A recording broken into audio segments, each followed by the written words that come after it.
Greetings, I'm the political Ferret.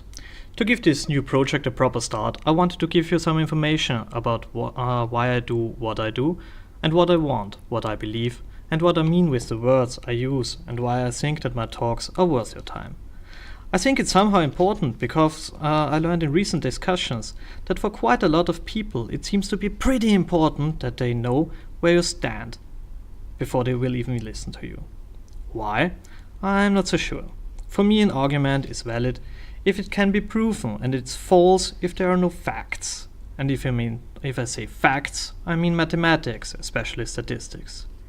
You see, I don't care who is right and who is wrong. Even a broken clock shows the right time twice a day, isn't it? On the other hand, even a genius is wrong from time to time. So I tend to listen to everything, if it's not too absurd, and try to learn something from it. So I see myself as liberal left. What do I mean with that? Well, for one, I think the terms right and left are overused and not very well understood. Right now, both terms are used in the same way. We are right or left. Therefore, we are the good ones because blah blah blah blah. The others are evil and responsible for all the evil in the world and all that bullshit. The problem isn't that we don't have better definition for the words. The problem is more or less nobody cares about a simple, elegant definition.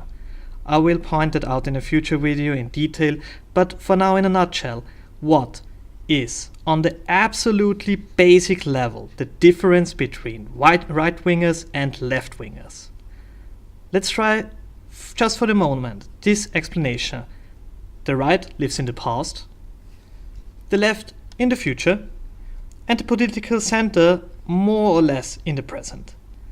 Leftists, through all the time, while they had other names in the past, wanted to achieve some kind of utopia. A place where everybody can be happy and where everything is awesome and for more or less each and every one. They did put their heads together or invented ideas alone in solitude. They created theories, plans to reach this noble goal. The reality that is right now or that was some time ago was always seen as flawed, imperfect, and therefore not something that is desirable. Quite the opposite, in fact. On the other side we have the right. The right dreams from a glorious past where everything was better. The right-wingers' utopia, if you will, is something that has been a long time ago. Either it was the 50s or ancient Rome or whatever. The right-wingers wanted to rebuild something. He thinks is lost. Make something great again, or stuff like that. The centrist, on the other hand, is quite boring. He takes from the past the stuff that works and tend to improve on that. Based on the possibilities he has, of course, and will use new stuff if it makes his life easier. But he won't use it if it has no benefit. As I said, I see myself in the left of the center, because I believe that in 100 years we should jump around Mars, living in a society that is based on facts, leaving superstition behind, accepting that we are different, and celebrate these differences wherever possible. And yes, I think that the human race could live peacefully, organized in groups next to each other. But I fear it's impossible that we all could live together in one happy family.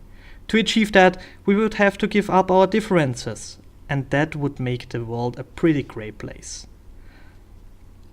I think the way into the future is a left-leaning way, but we need a new left. A left that remembers that there was a left before Karl Marx, and there is a left way without Karl Marx.